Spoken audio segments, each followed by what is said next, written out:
Go for it. All right, good evening, guys. Can anyone see? No. These Goodness. chairs are terrible. You want to do? Right here. Can we fix it, or do you No, want no, no. Carry on. Is it fine? All right. So if you I'll be can't hear, CC. just tell us to voice louder. Right. So the first question is, why did I decide to start my own business? Well, tell us where you grew up, a little bit more about who Tony Peng is. So I grew up in a small town called Bloemfontein, which is outside Bloemfontein. My dad had a local takeaway shop. Okay, so they sold fish and chips, the Russians and the fit cooks, and basically grew from there to selling all sorts of things. And that's when I kind of realized, or enjoyed the hustle, to see him day to day in the business, exchanging goods for money. So I grew up in Bloemfontein, was born in Bloemfontein, and did my secondary or my education at Grey College, and after that decided to study hospitality management. During your hospitality course, obviously you go out on experiential learning, which is your practicals, as they call it. So in my first year, I went to the Saxon Boutique Hotel in Johannesburg, where I actually learned what fine dining and five-star service actually is about. In my third year, I went to the Mount Nelson Hotel in Cape Town. And then when I came back to do my BTEC, I was offered a position as a senior supervisor at the 2009 Confederation Cup for the VVIP suite. And I think that's the defining moment in my life when I realized, I actually prefer the events business rather than the hospitality business. And from 2009, 2010 came along, and because of what happened in 2009, FIFA approached us again at the hotel school, and then I was offered the senior floor manager of the Bloemfontein Stadium. I was 23 at that time, 22, 23 years old. Below me, I had 2 floor managers, 11 supervisors, and 115 waiters. So that's when I also realized that age is just a number, And from there, I decided, I'm going to move towards the events industry side. So I went to go work in Cape Town at at that time, the leading events company. And after doing that for 3 months, I decided, I wanted to do my own thing. And I had 2 choices: either come back to study for my master's, or take the next 2 years of my life to figure out what this whole business thing is about, So basically started the business at 25, and that was the birth of Envy. Wow. Right. Sure. All right. What's wrong? What?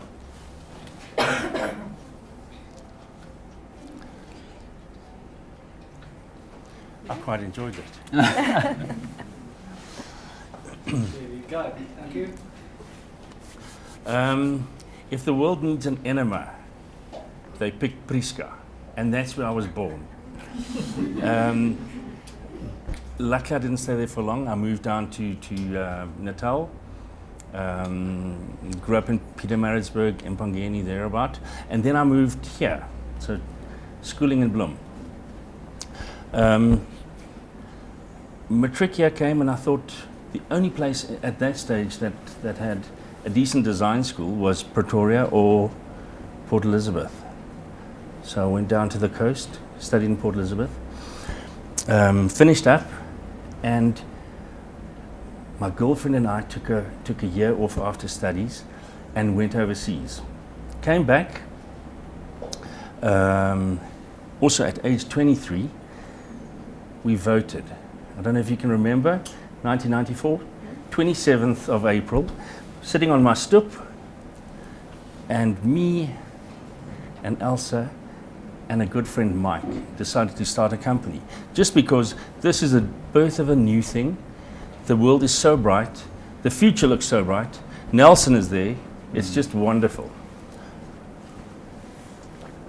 So there we started a little agency, and it was wild.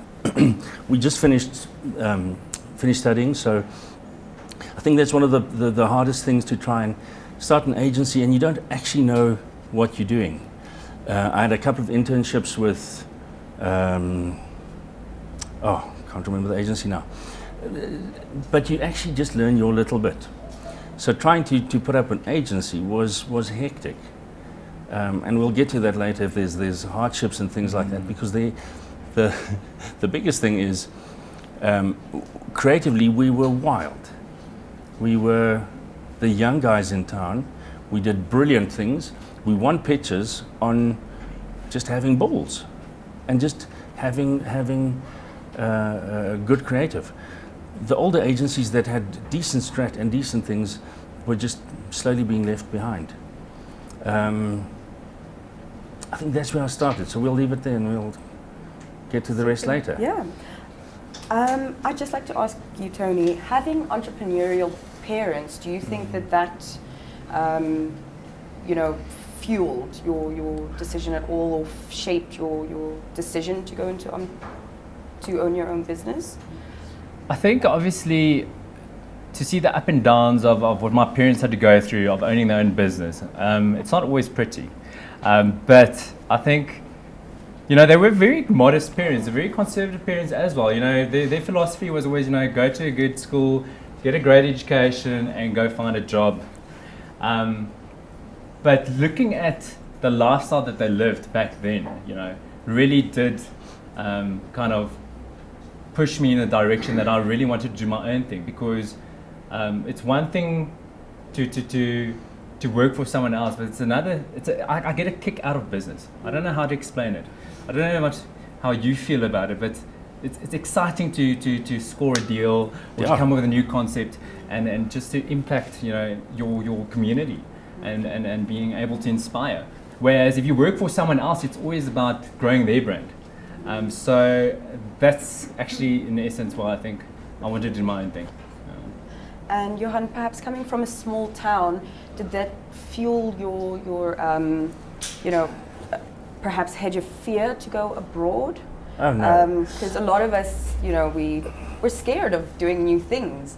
Do you not think that coming from a small community, did that either fuel, perhaps inhibit? Did you have any fears around that? I wouldn't think there was any fears. I think it was more just you have to run out there and find out what is really out there, and try and experience and eat up as much as you possibly can. From Tony talking about his parents, I think in 2003 when my dad passed away, I think he still thought, yes, I hope Johann actually gets a job. So that's really things that you have to, that's reality. And at the height of way back, I had a studio of 14 people, but he still didn't know exactly what. I think our parents are different. They don't always see us working for ourselves as that's your career for life. They still have the thing, work for a good company, and because it's safe. Yeah, that's the safety of it. Well, let's move on to your experience now. You've moved and decided to become entrepreneurs. How has your experience of it been? What hardships have you faced? What big achievements, momentous moments have you had? If you could share a bit of that with us. So I remember it was October of 2012 when I actually did my first event. Coming back from Cape Town, coming back to this conservative market, or that was my perception of it back then, and to do something very outrageous. I remember I was by myself.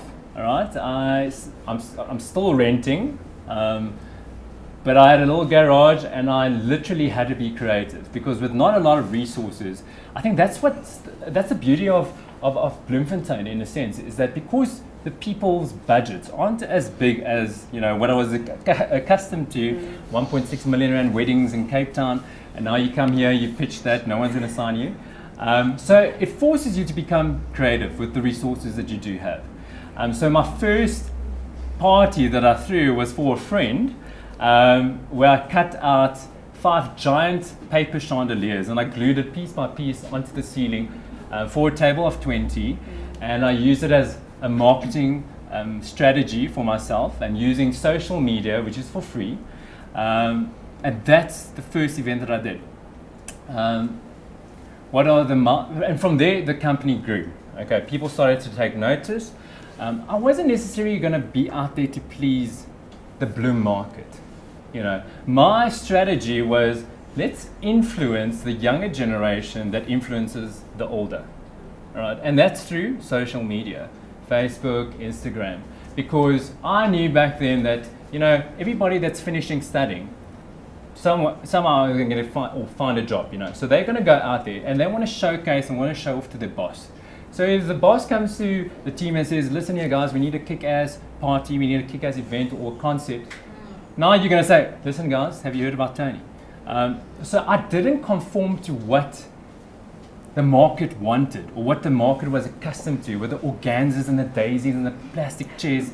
You know, I still today, I still have not done an event with a plastic chair and a chair cover because I just wouldn't, you know. So you got to stick to your guns and stick to what you believe in, you know.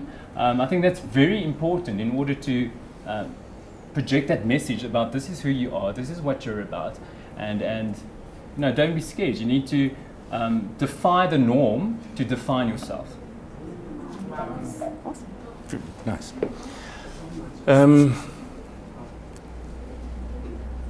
Quickly I learned that it's great that you do what you love, and you build this big thing quickly, but then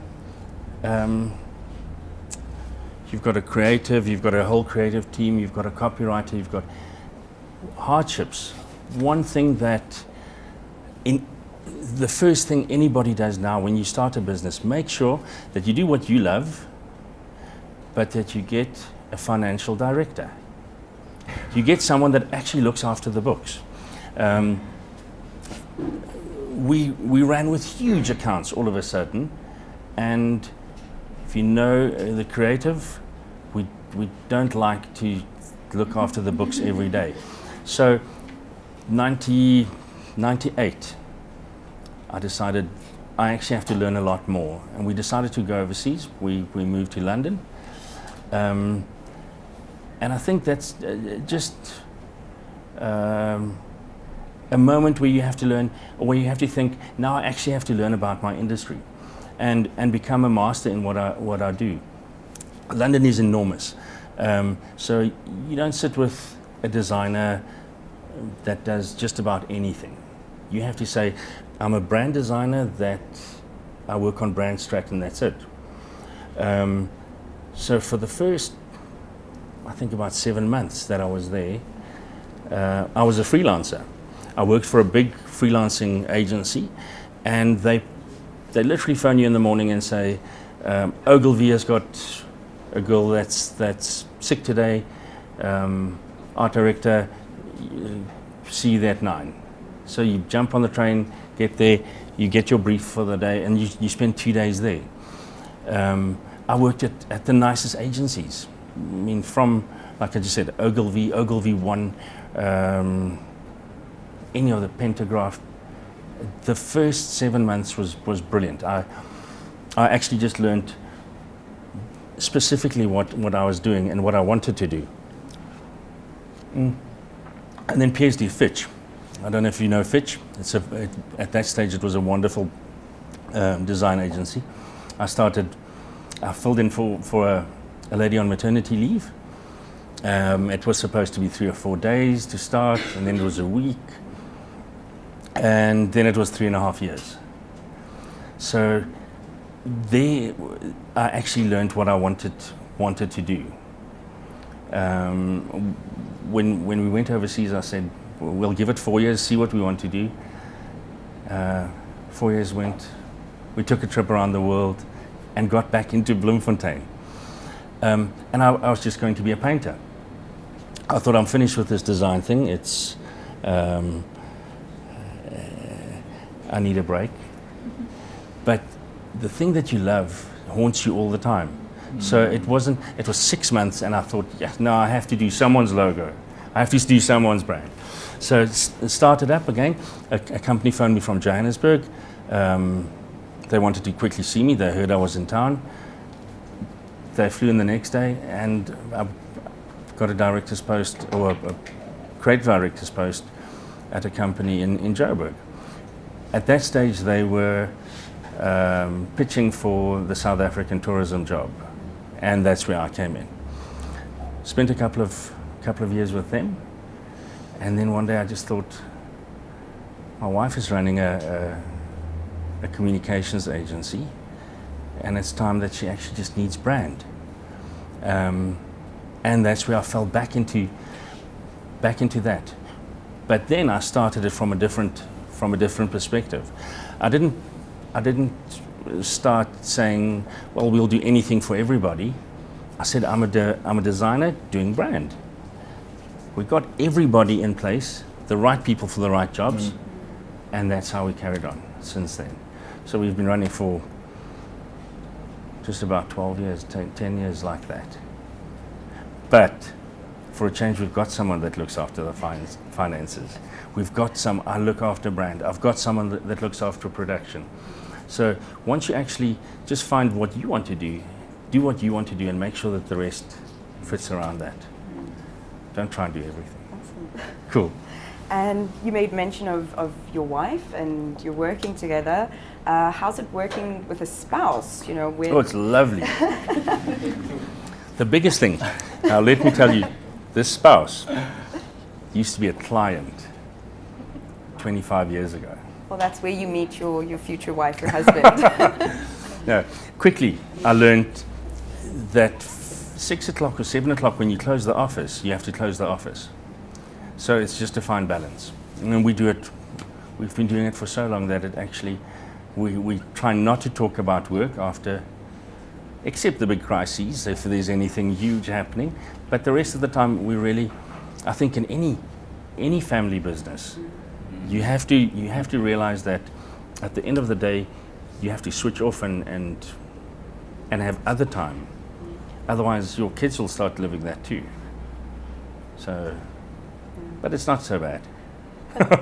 It started off a challenge to actually just switch off. But you both work with family. Yeah. Your brother is a part of your company as well. And any challenges there? Any advice on how to manage that relationship? It's very difficult because obviously my brother manages one of my companies.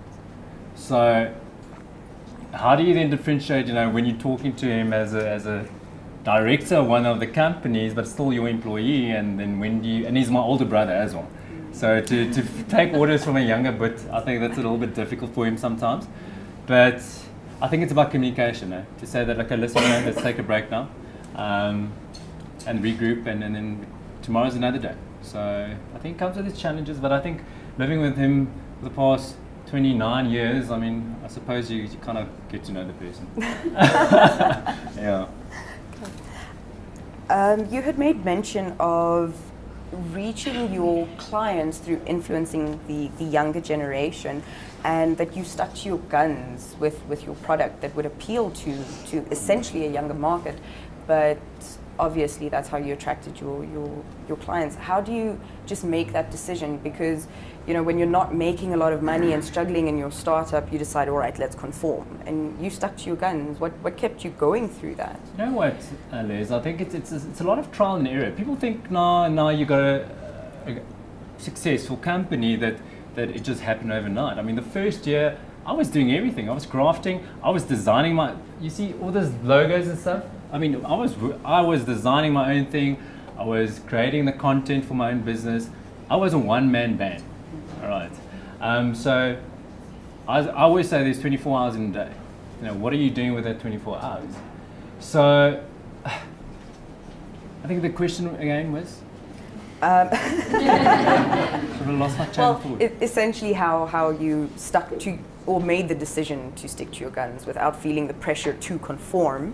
And you said your strategy was to influence the younger generation because your product essentially appealed to them. I think for me, and this is obviously what I can speak from experience, is that in my line of work there wasn't a lot of risk. It's not like you're opening a restaurant where you need to invest 250,000 Rand on refrigeration, a stove and stuff.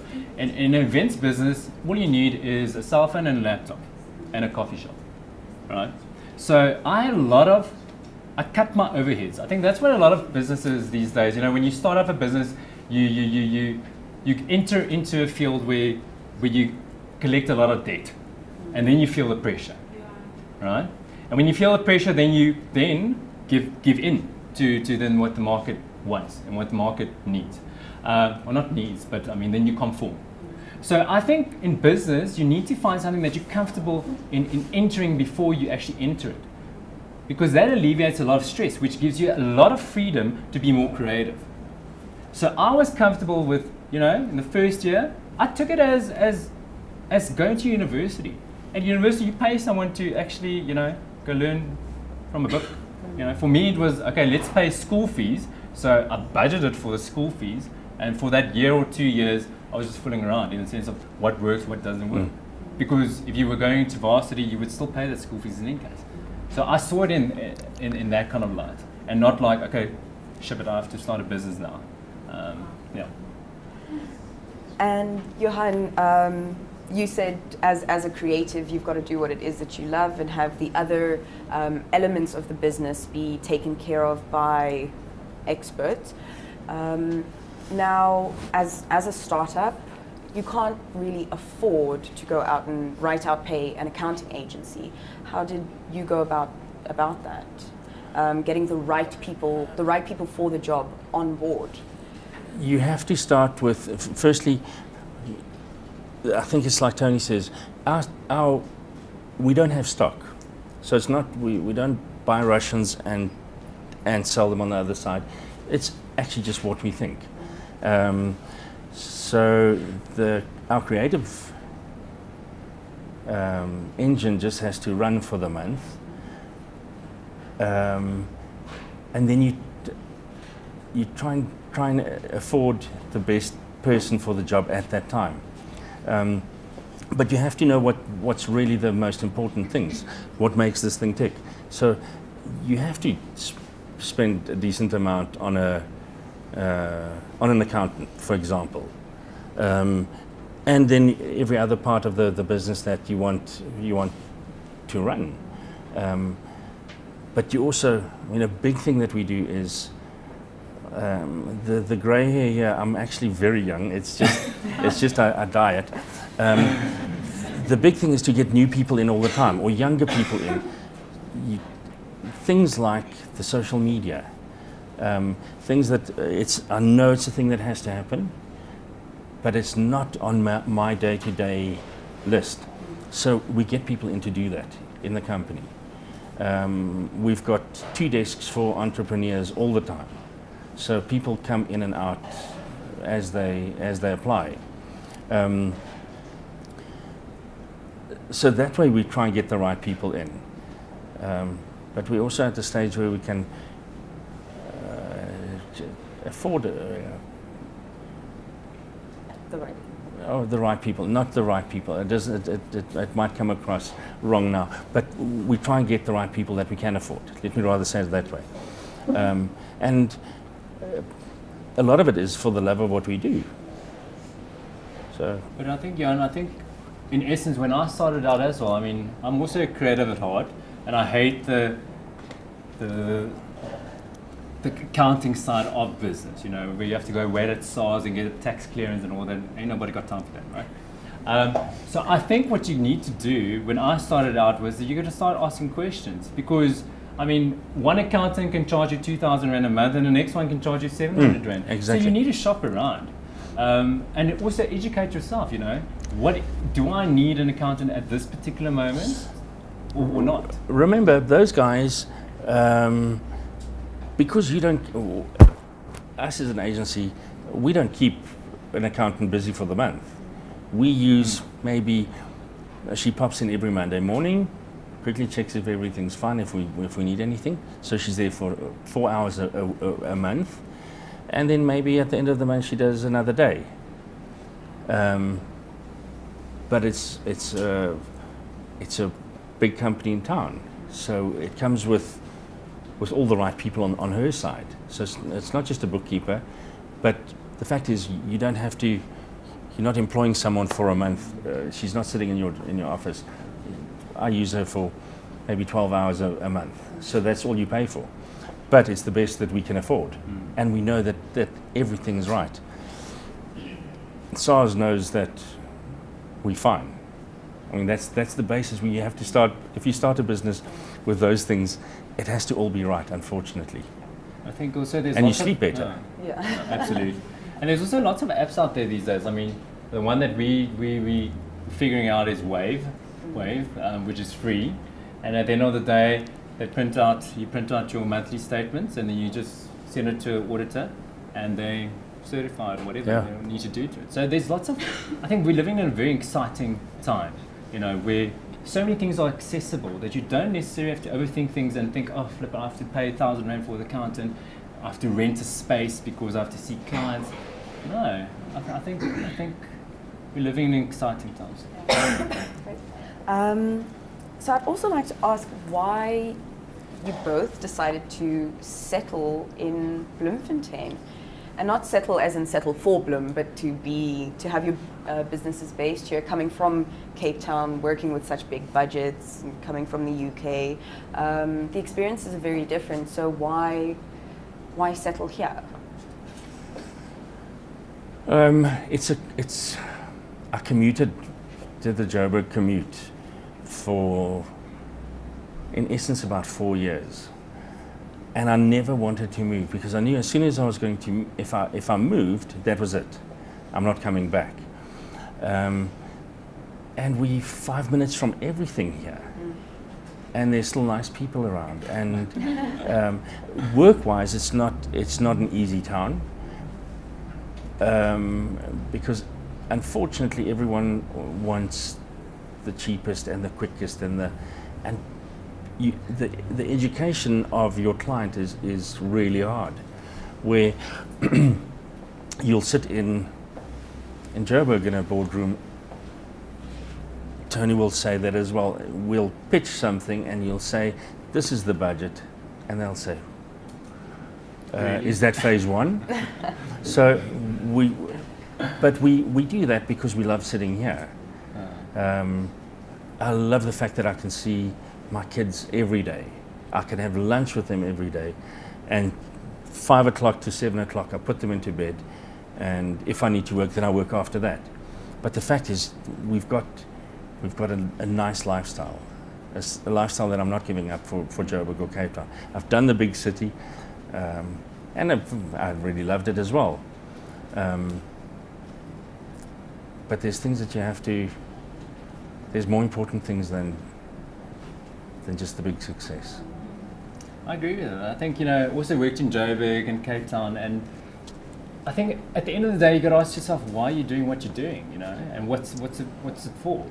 Bloemfontein for me, I literally left Cape Town because I had to find myself again. And so that was one of the defining moments after I resigned from that previous company, because everything in my life kind of slotted in perfectly. Varsity, matric, then we had hotel school, then went to the Saxon, and then FIFA happened, and then went overseas as well, and then this job. So it never actually stopped.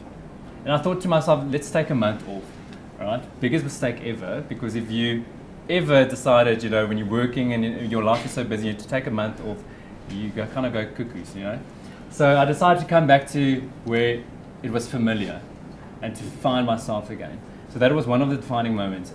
But I think everybody asks, Tony, why are you in Bloemfontein doing what you're doing? Because there's a market for it. I think if there was no market over here, I wouldn't be here.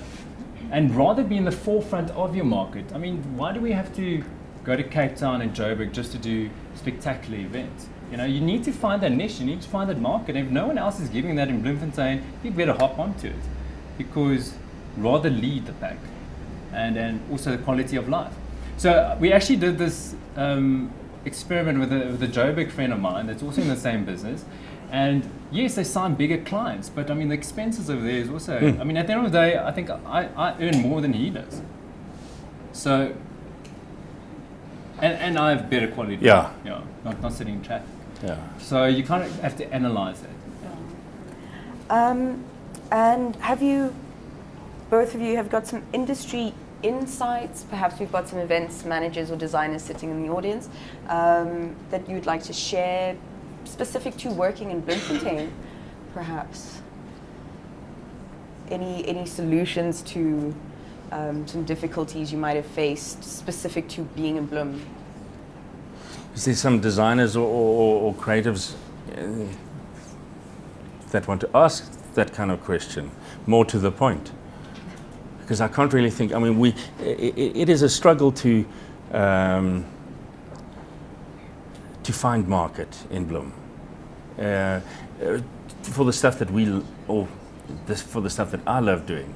I love big brand, and I've been fortunate enough to work on really nice big brands and create big brands, and they don't come along. They don't pitch them here in Bloem, so those things do happen out of town. But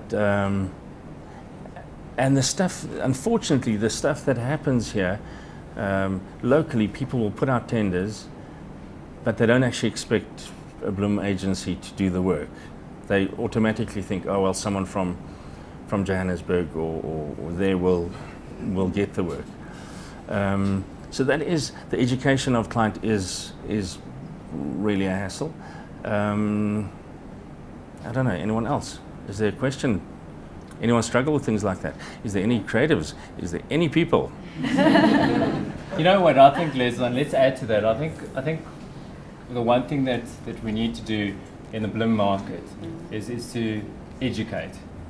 Educate, why do you need to spend this amount for what you're getting, you know?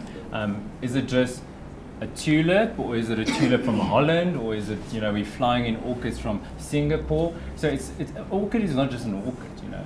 A burger is not just a burger. So it's about educating, and the way you can educate is to collaborate. Because you got a market, I got a market, she's got a market. If we do a project together, we educate the market, right?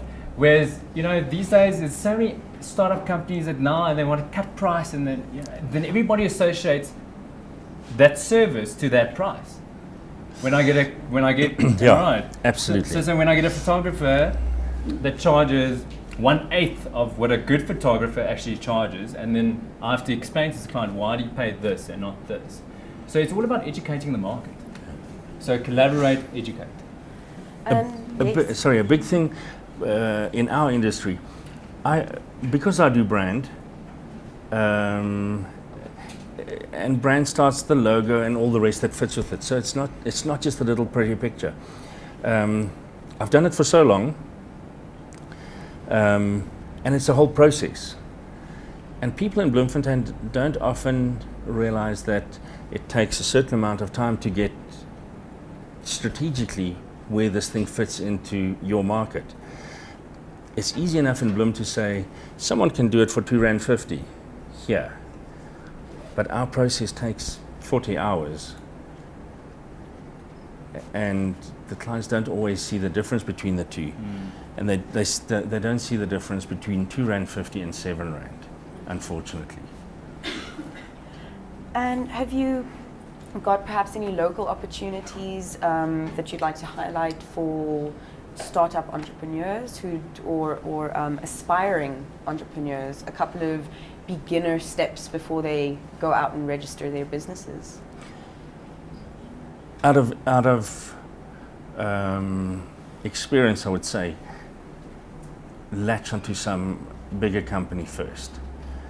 From a creative side, it's good and well if you've got stock that you buy and sell, and you've got that kind of business that you grow into, but from a creative company, there's a lot of people doing lots of different things. That's why we've got an entrepreneurs section. We've got a desk there or 2 desks, and people can come in and actually see how things work, learn, and then go out. I'd really say, don't just jump in. And I mean, out of necessity in '94, we started a company. We were fortunate enough that it really grew. But when I did the big agency work, I really realized how things should happen. And I learned a totally different way of thinking to what I've learned at Varsity. So I'll really, if you've got the chance, even if it's for a year or 2,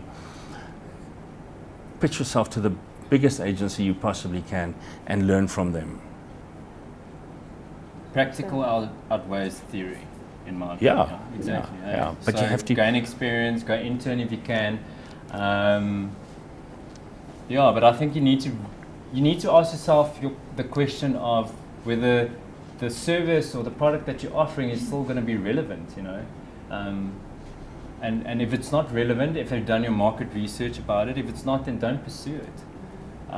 It's difficult at times because you think you might have a great idea or great product, but if this is not the market, or the market isn't ready yet, you're going to struggle with it before it catches on. So I think just educate yourself. Right. Thank you. I'd like to open the discussion to a Q&A session. If anybody's got some questions, let's go for it. Sure. Hi, my name is G, and I also just recently ventured into a business which is production, events production. So now, my question is, with productions and events, it's not every day where you have events. But then my question is, what happens when, during say maybe a 6-month period, what should I do to make sure that I at least generate some income and keep myself going during that period? Cash flow is king. All right, so everybody knows that. What do you do in the quiet months? You make sure you graft during when it's season time. And also you got to be creative. You know, instead of what exactly do you do? Did you coordinate a full-on event, or do you just do the sound, or? It's kind of like production. Say, because I ventured into pageants and fashion shows, so I do the production, the whole production. But then now it's not every day that you're gonna get a gig. So it's more big projects. It's not like, you know, birthday celebrations, private dinners, and those kind of things. No, I haven't ventured into that. But I think that's if you're in the events field, you need to be versatile in today's life, you know. So what can you do with regards to the big productions and collaborate with other suppliers to come up with an event, especially during downtimes. For us, winters, no one wants to get married during winter. So that's our down season, but then we need to advertise corporates or workshops and those things. So you got to come up with creative ideas to generate that money, just so that you can, you know, have enough cash flow to carry you through. So it's about creative thinking and also get your suppliers together and say, let's do a concert, let's do something.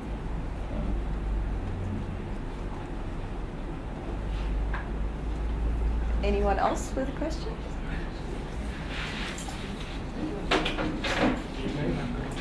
I'm TK.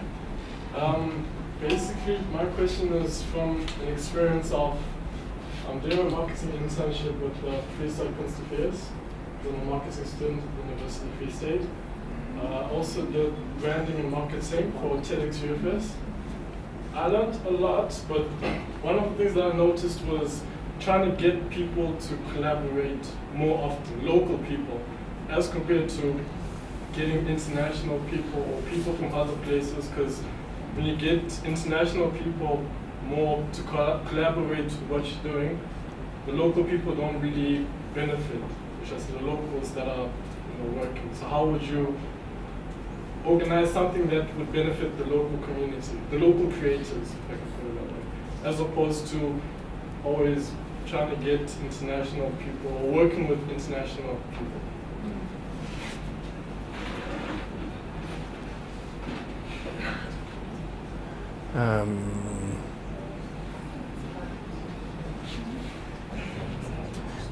TK, just ask one question, because I think you are you're with the Kunstefeers, am I right?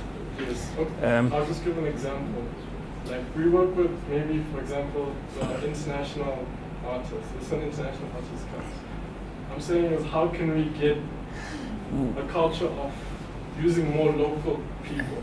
We do use locals, but I think we use internationals more.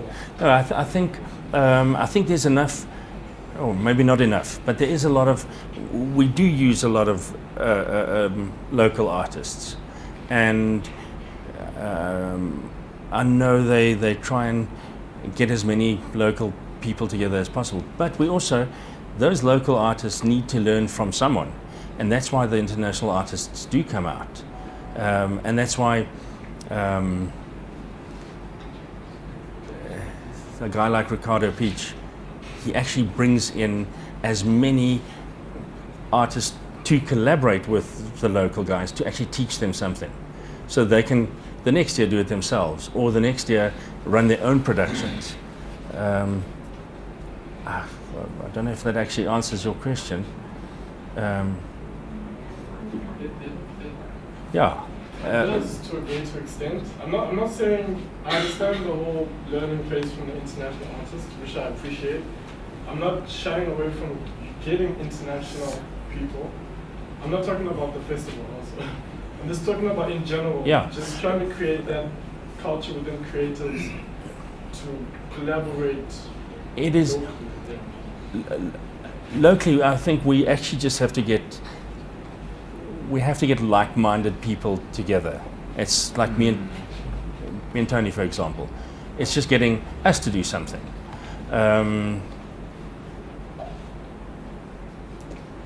If it actually happens, you'll start your own market for it. You know, I think the key to a great successful collaboration is that it must always be a win-win situation.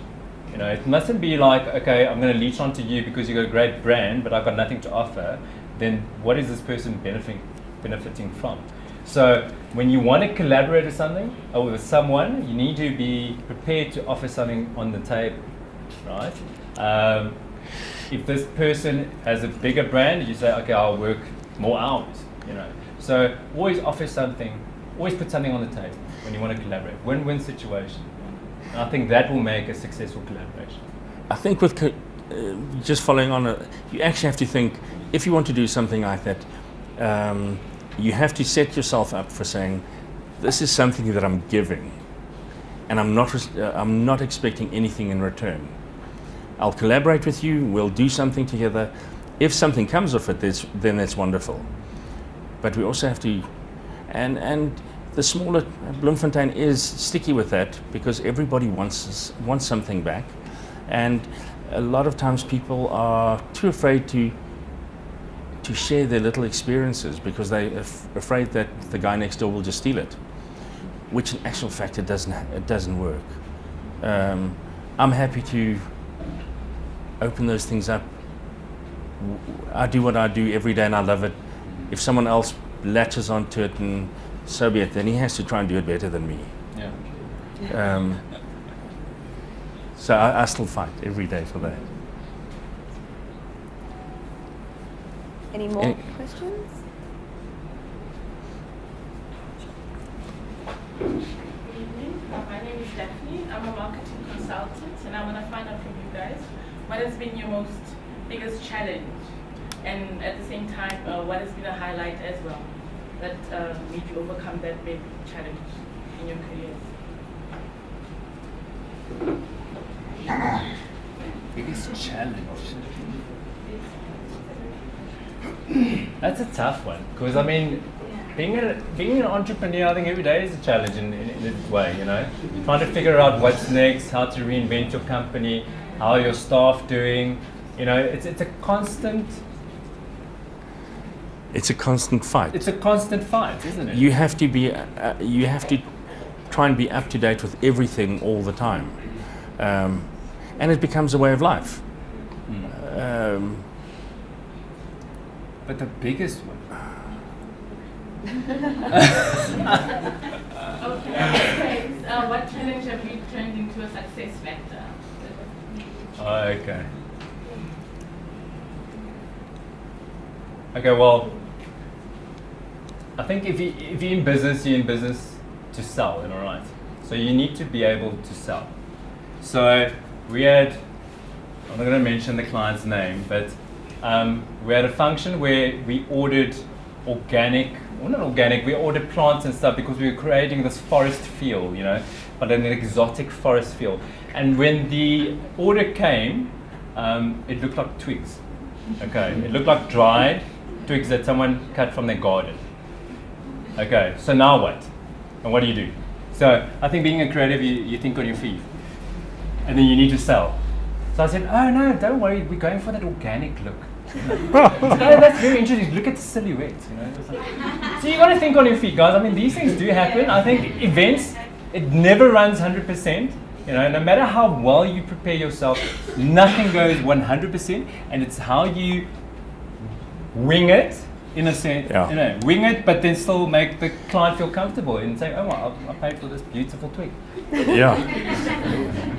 Wing it, but always be as honest as you possibly can. Never try and bullshit. I think that's one of those things that always bites you in the bum afterwards.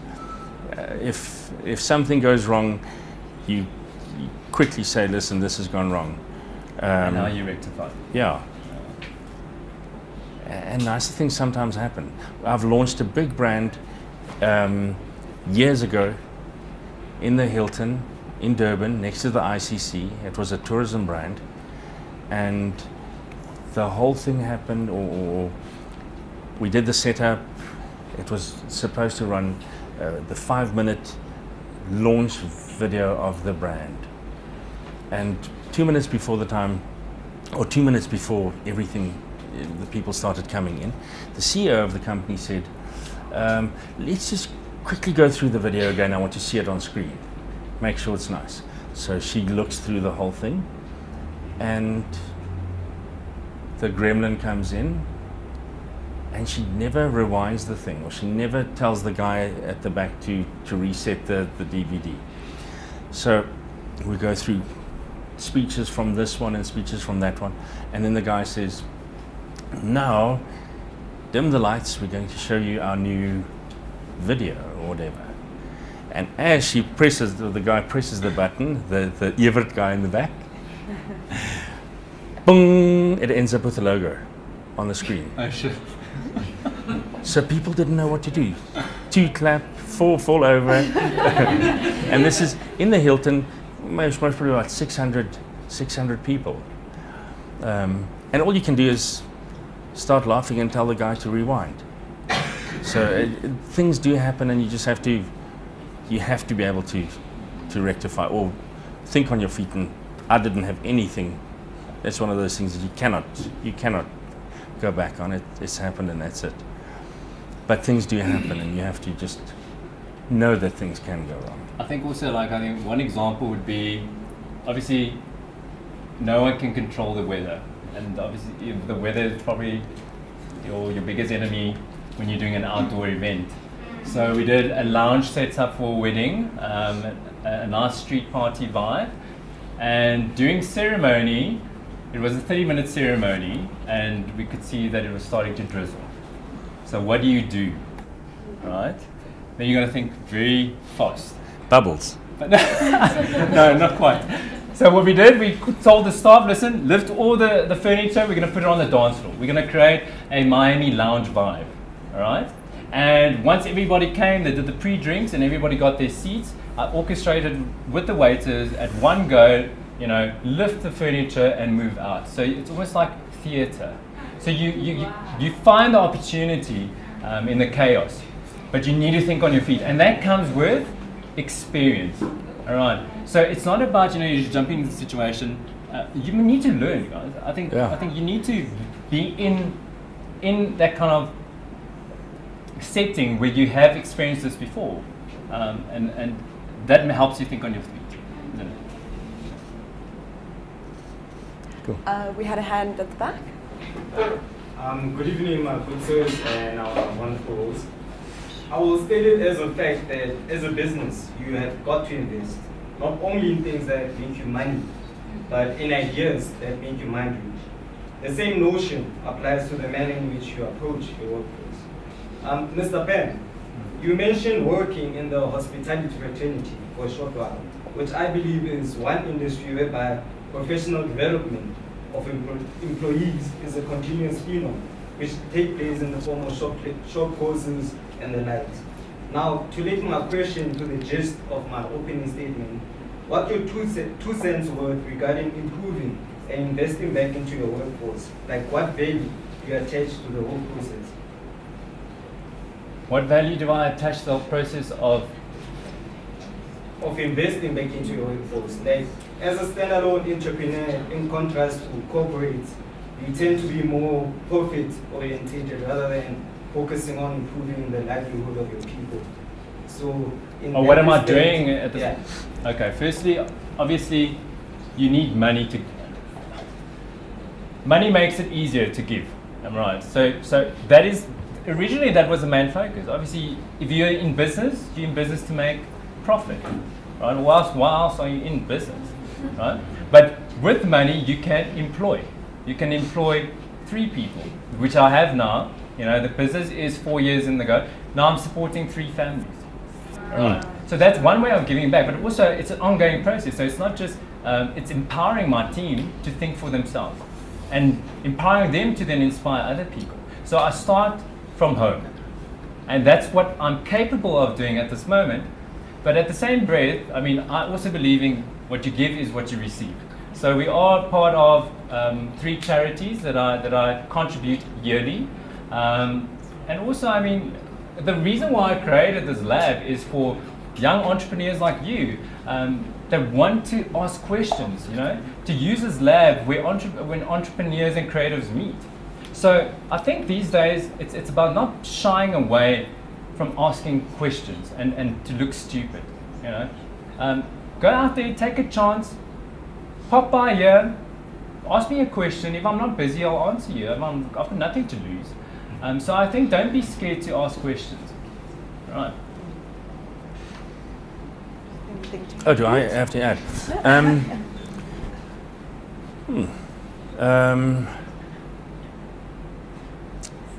We've got an entrepreneurs system that I think that's one way of giving back, but also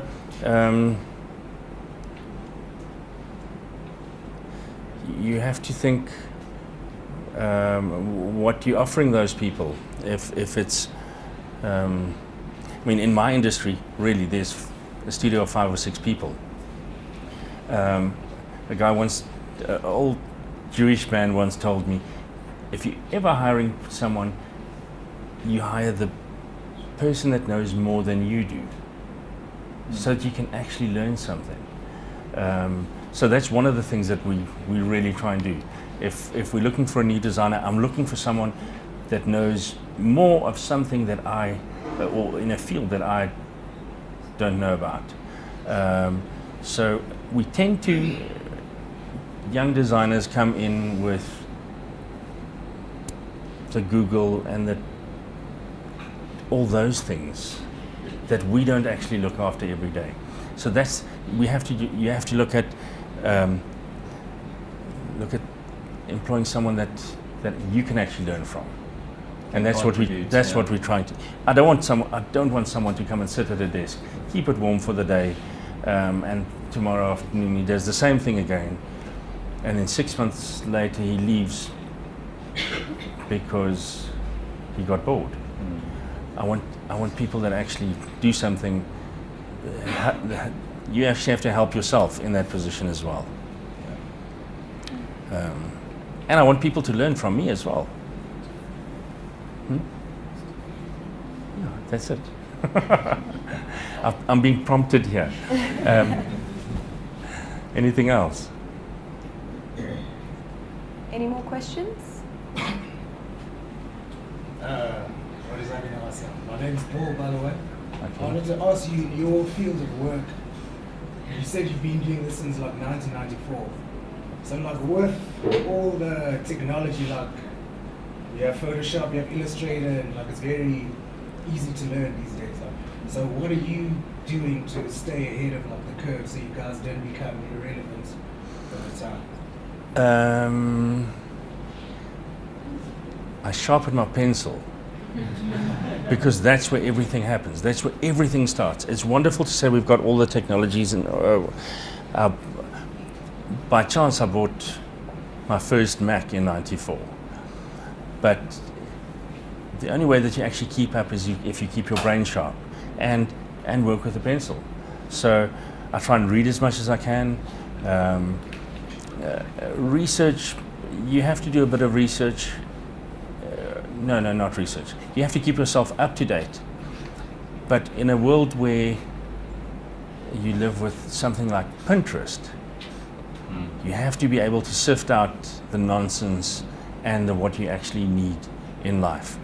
We really try and be relevant, but also we build brands that you expect to last 20 or 30 years.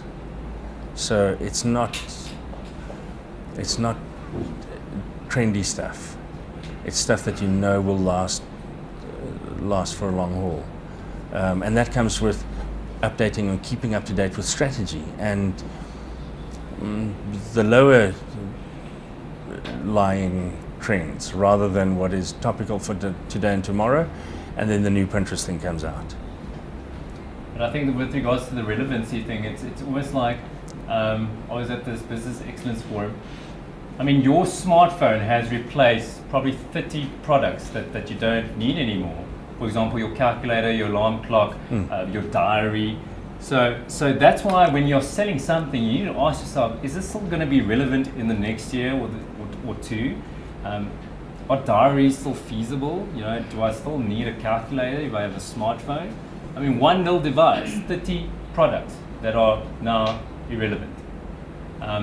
So that's when you start a business, and you got to suss out. You know, can I get replaced by technology firstly, or is there a service element that still needs my skills? Yeah.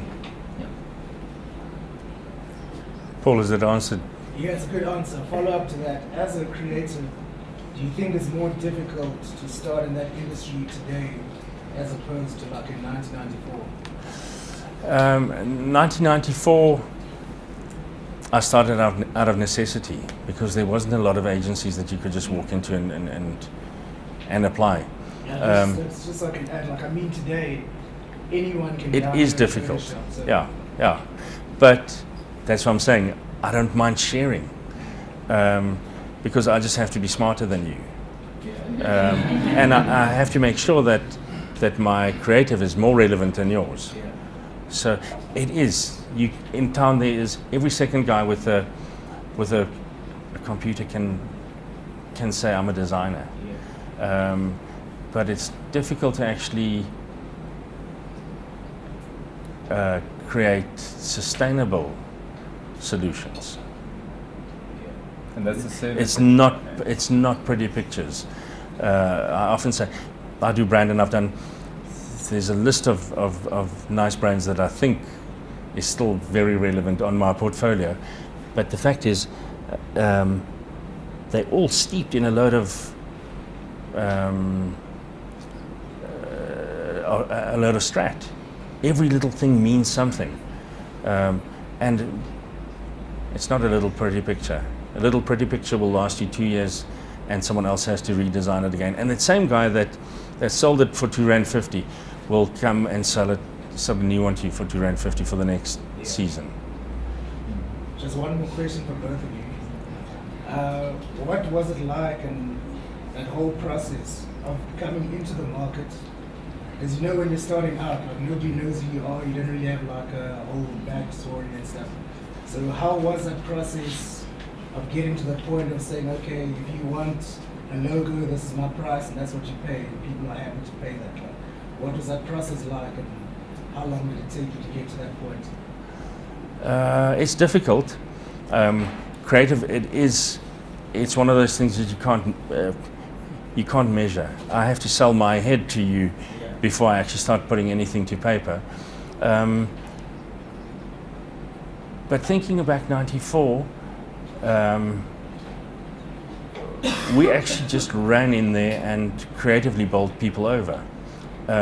We didn't conform. We took the wildest chances possible. Coming back to asking my price, at that stage we didn't have a clue. We knew that we had bills to pay and we needed to feed each other, but we didn't think of, sure, we need a brand is actually, or a logo at that stage costs X amount. We thought we knew what the market wanted or wanted to pay, but we just ran in and got work from being bold. walking in and saying to a company, listen, this is what we think you can do with your marketing or your budget. How about trying us out? And that's how we got a lot of work. You have to actually distinguish yourself from the guy next door. You have to be bolder, or you have to run faster, or whatever. But you can't try and fight for the same market share, being the same mediocre. You actually have to just. And I'm blasé about it, but I really work hard at trying to keep up and be the preferred guy in town. That sounds terrible. It's difficult because it's not a product that we're selling. Because I mean, when people say, Tony, but aren't you expensive? You know. But I said, in comparison to what? Yeah. What are you comparing me to? You know, if you're comparing me to the guy that gives you a plastic chair and checkups, yes, I'm expensive. So that's the thing. You need to test the market to say, okay, I mean, obviously, I can't quote Cape Town prices in Bloemfontein, right? But when I take Bloemfontein prices and I'm decent, to say that I can still make a profit and I go to Joburg and I get those deals, I also score. So you need to really look at what your market is willing to pay for the service or the product that you're offering. Good answer, thanks. But it's not about the money. It's actually going to bed at night knowing that you've done something that you love. It's nonsense. It's all about the money. I was just about to say. No, it's not. It's really not. All right, we'll take one more question before we wrap up. Well, as creatives, I believe one of the major sources of your work is inspiration. In terms of low inspiration, you might not come up with the best one. So my question is, what is the source of inspiration? Is it the same as when you started your business? Is it still the same when you started your business as now? I think creative inspiration is something that you grow. I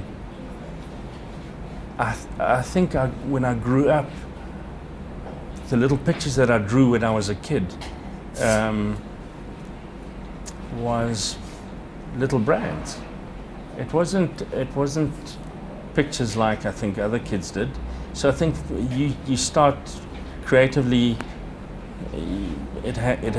You get inspired by something, and it runs, but you have to grow that every day. I haven't got a muse sitting in my office giving me inspiration every day. That you have to sort out for yourself. You have to say, this is the problem that you have to solve, and then find as many possible solutions for it. And I think that's just inspiration. It just happens like that. I think for me, it's about the bigger vision for yourself. Obviously, where do you want to be, where you're heading to, and then you work backwards to that. So if you want this lifestyle, if you want this company, if you want this brand for yourself one day, all right. So anything can fuel inspiration. I mean, the silhouettes. I focus a lot on the silhouettes because the silhouette of this Protea in front of me, it's a beautiful form that can maybe influence a design of a chair that we are developing, So my suggestion to you is just keep your eyes open. Keep your eyes open. Look around. When you're driving down, or you're riding a bike, or you walking down the street, that shade of green could be beautiful on someone's face, or that curliness of the leaf could be a new perm. So anything can inspire, and you can. I think inspiration you can basically transform into different forms, So keep your eyes open, and like we recently did a Christmas tree or installation at Oudekra, and we built it with chairs. So when you're looking at a specific object, don't just see it for what it is. See what else you can do with it, and it gets you. That's how you grow your creativity. You have to, and you have to keep up with it. You can't just think, oh, well, tomorrow morning I walk into the studio and something will happen. Sometimes it does. but you actually have to train your brain to think fast, and you have to see everything as inspiration. That's why the pencil works best. This that you think, oh well, I'll jump on the Mac and Photoshop will do something. That doesn't happen. Photoshop just does the pretty pictures. Your pencil still connects with your brain that puts something on a piece of paper, and that's where inspiration happens. But you have to train it. You have to actually keep up with it. Cool. Thank you.